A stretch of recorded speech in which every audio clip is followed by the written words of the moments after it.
orbital energy level diagram for nitrogen molecule.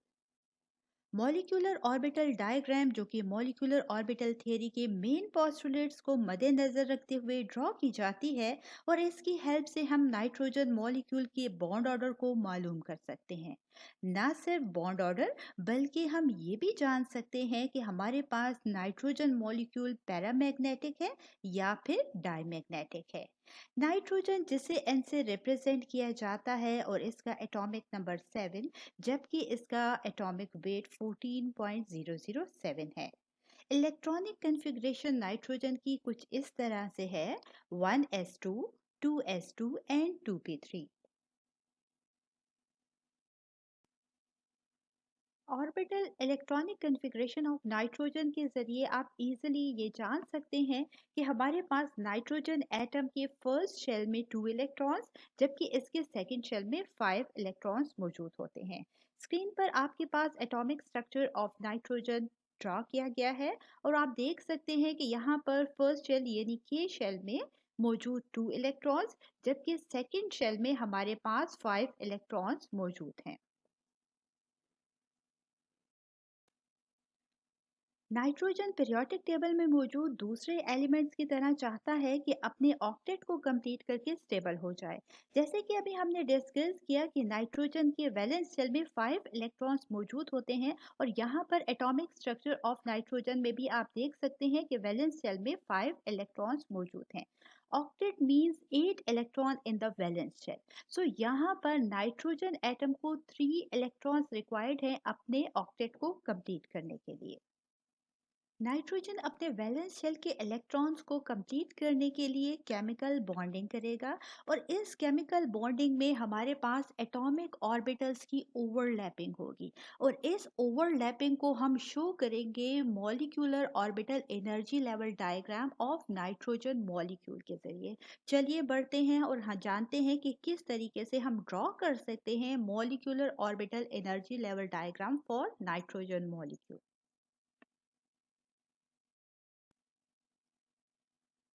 किसी भी molecule के लिए मॉलिक्यूलर ऑर्बिटल डायग्राम को ड्रॉ किया जाता है according to the main postulates of molecular orbital theory के मुताबिक। मॉलिक्यूलर ऑर्बिटल थ्योरी पर ऑलरेडी मैं वीडियो डिटेल में अपलोड कर चुकी हूँ जिसका लिंक डिस्क्रिप्शन बॉक्स में भी मौजूद है। जैसे कि ऑलरेडी हमने electronic configuration of nitrogen atom में डिस्कस किया कि nitrogen has a complete 1s and 2s orbital while the 2p orbital is incomplete. So यहाँ पर सबसे पहले हम स्टेप वाइज जाएंगे और हम 1s एटॉमिक ऑर्बिटल को देखेंगे कि यहाँ पर जब नाइट्रोजन एटम के 1s एटॉमिक ऑर्बिटल्स ओवरलैप करते हैं तो इसके रिजल्ट में हमारे पास क्या होगा। सो आप देख सकते हैं स्क्रीन पर कि यहाँ पर हमारे पास 2 नाइट्रोजन एटम्स के 1s एटॉमिक ऑर्बिटल मौजूद हैं और इलेक्ट्रॉनिक कन्फिग्रेशन में ऑलरेडी हम डिस्कस कर चुके हैं कि हमारे पास जो 1s एटॉमिक ऑर्बिटल है यहाँ पर हमारे पास जो है 2 इलेक्ट्रॉन्स मौजूद होते हैं। सो 1s atomic orbital of 1 nitrogen atom में जिसमें 2 इलेक्ट्रॉन्स मौजूद हैं ओवरलैप करेगा सेकेंड नाइट्रोजन एटम के 1s एटॉमिक ऑर्बिटल के साथ जिसमें भी 2 इलेक्ट्रॉन्स मौजूद हैं और इसके रिजल्ट में हमारे पास equal number of molecular orbital formation जिसे हम जानते हैं कि बॉन्डिंग मॉलिक्यूलर ऑर्बिटल और एंटी बॉन्डिंग मॉलिक्यूलर ऑर्बिटल कहा जाता है। बॉन्डिंग मॉलिक्यूलर ऑर्बिटल को जिसे sigma 1s and anti bonding molecular orbital को सिग्मा स्टार 1s से रिप्रेजेंट किया गया है।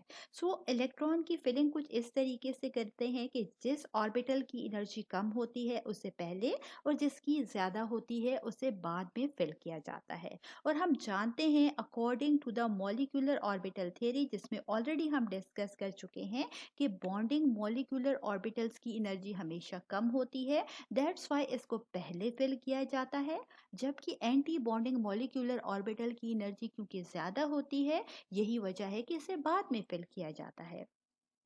सो फर्स्ट 2 इलेक्ट्रॉन्स को यही वजह है कि हम बॉन्डिंग मॉलिक्यूलर ऑर्बिटल यानी कि सिग्मा 1s में फिल करेंगे एंड रिमेनिंग 2 इलेक्ट्रॉन्स को हम फिल करेंगे सिग्मा स्टार 1s में जिसे एंटी बॉन्डिंग मॉलिक्यूलर ऑर्बिटल कहा जाता है। सो इस तरीके से हमारे पास ये है molecular orbital energy level diagram for 1s atomic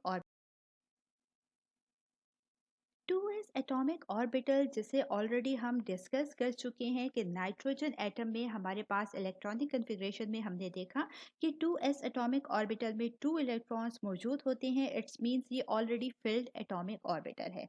और याद रखें कि जब कभी हमारे पास एटॉमिक ऑर्बिटल कंप्लीटली फिल्ड होता है मींस उसमें मैक्सिमम इलेक्ट्रॉन्स जो अकोमोडेट कर सकते हैं उतने ही मौजूद होते हैं, तो इसके रिजल्ट में हमारे पास बॉन्ड ऑर्डर हमेशा जीरो होता है। सो यहाँ पर भी हम देख सकते हैं कि हमारे पास 2s एटॉमिक ऑर्बिटल में नाइट्रोजन एटम के 2 इलेक्ट्रॉन्स मौजूद होते हैं, लेकिन यहाँ पर फिर भी ओवरलैपिंग हम करवा रहे हैं 2s atomic orbital 1 nitrogen atom का जिसमें 2 इलेक्ट्रॉन्स मौजूद हैं, ओवरलैप करेगा 2s atomic orbital of second nitrogen atom के साथ जिसमें 2 इलेक्ट्रॉन्स मौजूद हैं। सो इसके रिजल्ट में हमारे पास equal number of molecular orbital formation होगी जैसे कि आप स्क्रीन पर देख सकते हैं, और इसे हम रिप्रेजेंट कर रहे हैं sigma 2s and sigma star 2s से।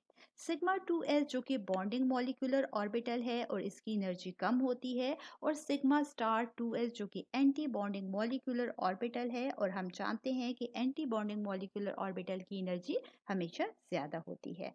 इलेक्ट्रॉन्स को फिल करते वक्त हम याद रखते हैं कि जिस ऑर्बिटल की एनर्जी कम होती है उससे पहले और जिसकी ज्यादा होती है उसे बाद में फिल किया जाता है। सो फर्स्ट 2 इलेक्ट्रॉन्स को हम फिल करेंगे बॉन्डिंग मॉलिक्यूलर ऑर्बिटल यानी कि सिग्मा 2s में, एंड रिमेनिंग 2 इलेक्ट्रॉन्स को हम फिल करेंगे सिग्मा स्टार 2s में। और यहाँ पर हमारे पास आप देख सकते हैं कि याद रखें जब कभी हमारे पास number of electrons in the bonding molecular orbital equal होंगे number of electrons in the anti bonding molecular orbital के, तो इस केस में हमेशा बॉन्ड ऑर्डर जो होता है वो जीरो होता है। ठीक है, यानी कि इस 2s एटॉमिक ऑर्बिटल जो कि ऑलरेडी कंप्लीट है, तो यहाँ पर हमारे पास बॉन्ड ऑर्डर जीरो का मतलब ये है कि कोई भी बॉन्ड फॉर्मेशन नहीं होगी। आगे बढ़ते हैं और ड्रॉ करते हैं molecular orbital diagram for 2p atomic orbitals of nitrogen atoms के लिए। जैसे कि ऑलरेडी हम electronic configuration of nitrogen atom में देख चुके हैं कि 2p ऑर्बिटल में हमारे पास 3 इलेक्ट्रॉन्स मौजूद होते हैं, और 2p ऑर्बिटल जो हैं फर्दर हम जानते हैं कि 2px 2py and 2pz orbital में डिवाइड होते हैं। सो इस तरीके से 3 इलेक्ट्रॉन्स हमारे पास नाइट्रोजन के p ऑर्बिटल में मौजूद होते हैं। हमने ये भी डिस्कस किया कि नाइट्रोजन अपने ऑक्टेट को कंप्लीट करने के लिए केमिकल बॉन्डिंग करता है, और यहाँ पर ऑक्टेट को कंप्लीट करने के लिए फर्दर नाइट्रोजन को 3 इलेक्ट्रॉन्स रिक्वायर्ड हैं। सो इसीलिए ये यहाँ पर क्या करेगा, कोवेलेंट बॉन्ड फॉर्मेशन करेगा। किस तरीके से नाइट्रोजन में हमारे पास atomic orbitals 2p atomic orbitals overlap करेंगे, चलिए इसे डिस्कस करते हैं molecular orbital energy level diagram के जरिए। जैसा कि हम जानते हैं कि हमारे पास नाइट्रोजन के p ऑर्बिटल में 3 इलेक्ट्रॉन्स मौजूद होते हैं, और ये फर्दर डिवाइड होता है 2px 2py and 2pz orbitals में। सो यहाँ पर हमारे पास जिस तरीके से हमारे पास 1 नाइट्रोजन एटम के 2p ऑर्बिटल ओवरलैप कर रहा है सेकेंड नाइट्रोजन की 2p एटॉमिक ऑर्बिटल के साथ, और इसके रिजल्ट में हम जानते हैं कि equal number of molecular orbital formation होगी। यहाँ पर एटॉमिक ऑर्बिटल्स क्योंकि हमारे पास 3 एंड 3 टोटल 6 एटॉमिक ऑर्बिटल्स हैं नाइट्रोजन एटम के, सो इसलिए हमारे पास इक्वल नंबर में मॉलिक्यूलर ऑर्बिटल फॉर्मेशन भी होगी, मीन्स 6 मॉलिक्यूलर ऑर्बिटल फॉर्मेशन होगी। जैसे कि आप देख सकते हैं कि 3 हमारे पास बॉन्डिंग मॉलिक्यूलर ऑर्बिटल जबकि 3 हमारे पास एंटी बॉन्डिंग मॉलिक्यूलर ऑर्बिटल है। सो इस तरीके से total number of molecular orbital हमारे पास 6 हैं। इलेक्ट्रॉन्स को कुछ इस तरीके से फिल किया जाता है कि जैसे ही हम बॉटम से टॉप की तरफ बढ़ेंगे तो हमारे पास एनर्जी इंक्रीज होती जाएगी। तो इस तरीके से हमारे पास सबसे कम एनर्जी जो है वो है सिग्मा 2x एटॉमिक ऑर्बिटल की, और जैसे ही हम बॉटम से टॉप की तरफ बढ़ते हैं तो सबसे हाई एनर्जी जो है वो हमारे पास है सिग्मा स्टार 2px ऑर्बिटल की।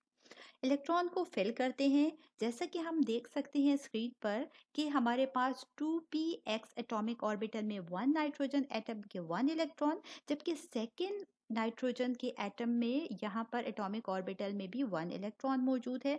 सो इस तरीके से टोटल 2 इलेक्ट्रॉन हैं और हम जानते हैं कि किसी भी ऑर्बिटल में मैक्सिमम 2 इलेक्ट्रॉन्स अकोमोडेट कर सकते हैं। सो 2 इलेक्ट्रॉन्स हमारे पास लो एनर्जी लेवल यानी कि सिग्मा 2p में अकोमोडेट करेंगे।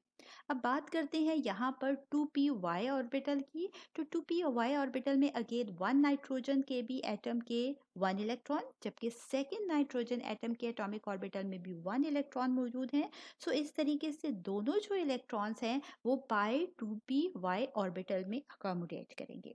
जहाँ तक हम बात करेंगे यहाँ पर 2pz एटॉमिक ऑर्बिटल की, अगेन यहाँ पर दोनों नाइट्रोजन एटम में हमारे पास 1 इलेक्ट्रॉन्स मौजूद हैं और ये दोनों इलेक्ट्रॉन्स अकोमोडेट करेंगे पाई 2pz ऑर्बिटल में। सो इस तरीके से आप देख सकते हैं कि हमारे पास बॉन्डिंग मॉलिक्यूलर ऑर्बिटल में टोटल 6 इलेक्ट्रॉन्स हैं, जबकि एंटी बॉन्डिंग मॉलिक्यूलर ऑर्बिटल जिसे हम रिप्रेजेंट कर रहे हैं पाई 2py, पाई 2pz एंड सबसे हाई एनर्जी जो है सिग्मा स्टार 2px ऑर्बिटल की, ये तमाम की तमाम एम्प्टी हैं। चलिए बात करते हैं कि इसके रिजल्ट में हमारे पास बॉन्ड ऑर्डर फॉर्मेशन क्या होगी। बॉन्ड ऑर्डर का फॉर्मूला जैसे कि आप स्क्रीन पर देख सकते हैं, bond order is equal to 1/2 electrons in the bonding molecular orbital minus the electrons in the anti bonding molecular orbital. So यहाँ पर बॉन्डिंग मॉलिक्यूलर ऑर्बिटल और एंटी बॉन्डिंग मॉलिक्यूलर ऑर्बिटल के इलेक्ट्रॉन्स की जैसे ही अमाउंट यहाँ पर हम फिल करेंगे तो हमारे पास हम इजिली बॉन्ड ऑर्डर को फाइंड आउट कर लेंगे। सो यहाँ पर अगर आप स्क्रीन पर देखें तो बॉन्डिंग मॉलिक्यूलर ऑर्बिटल में हमारे पास सिग्मा 2px में 2 इलेक्ट्रॉन्स, पाई 2py में 2 electrons and pi 2pz orbital में हमारे पास 2 इलेक्ट्रॉन्स मौजूद हैं। सो इस तरीके से टोटल इलेक्ट्रॉन्स हमारे पास जो यहाँ पर है वो 6 इलेक्ट्रॉन्स बॉन्डिंग मॉलिक्यूलर ऑर्बिटल में है, जबकि हमारे पास एंटी बॉन्डिंग मॉलिक्यूलर ऑर्बिटल जो कि ऊपर की तरफ आप देख सकते हैं, यहाँ पर कोई इलेक्ट्रॉन भी मौजूद नहीं है। सो फॉर्मूला में हम पुट कर देंगे number of electrons in the bonding molecular orbital की जगह 6 and number of electrons in the anti bonding molecular orbital की जगह 0, क्योंकि यहाँ पर तमाम के तमाम ऑर्बिटल्स एम्प्टी हैं। सो इस तरीके से हमारे पास जो आंसर आएगा bond order is equal to 3। याद रखें कि बॉन्ड ऑर्डर 3 रिप्रेजेंट करता है ट्रिपल कोवेलेंट बॉन्ड को, यानी कि नाइट्रोजन जो होगा दूसरे नाइट्रोजन एटम के साथ ट्रिपल कोवेलेंट बॉन्ड फॉर्मेशन करेगा, जैसे कि आप स्क्रीन पर देख सकते हैं। और इस तरीके से नाइट्रोजन नाइट्रोजन के साथ ट्रिपल बॉन्ड फॉर्मेशन करने के बाद अपने ऑक्टेट को कंप्लीट कर लेगा। चलिए बात करते हैं कि इस नाइट्रोजन मॉलिक्यूल पैरामैग्नेटिक और डायमैग्नेटिक। सो पैरामैग्नेटिक और डायमैग्नेटिक प्रॉपर्टी की जहाँ तक बात है तो हम जानते हैं कि ऐसे तमाम सब्सटेंसेस जहाँ पर हमारे पास तमाम के तमाम इलेक्ट्रॉन्स पेयर्ड होंगे तो इस केस में हमारे पास वो मॉलिक्यूल डायमैग्नेटिक होता है। सो स्क्रीन पर ऑलरेडी हम molecular orbital energy level diagram में देख सकते हैं कि जो हमारे पास नाइट्रोजन है इसमें तमाम के तमाम पेयर्ड इलेक्ट्रॉन्स मौजूद हैं और कोई भी अनपेयर्ड इलेक्ट्रॉन नहीं है। That's why nitrogen molecule is diamagnetic in nature.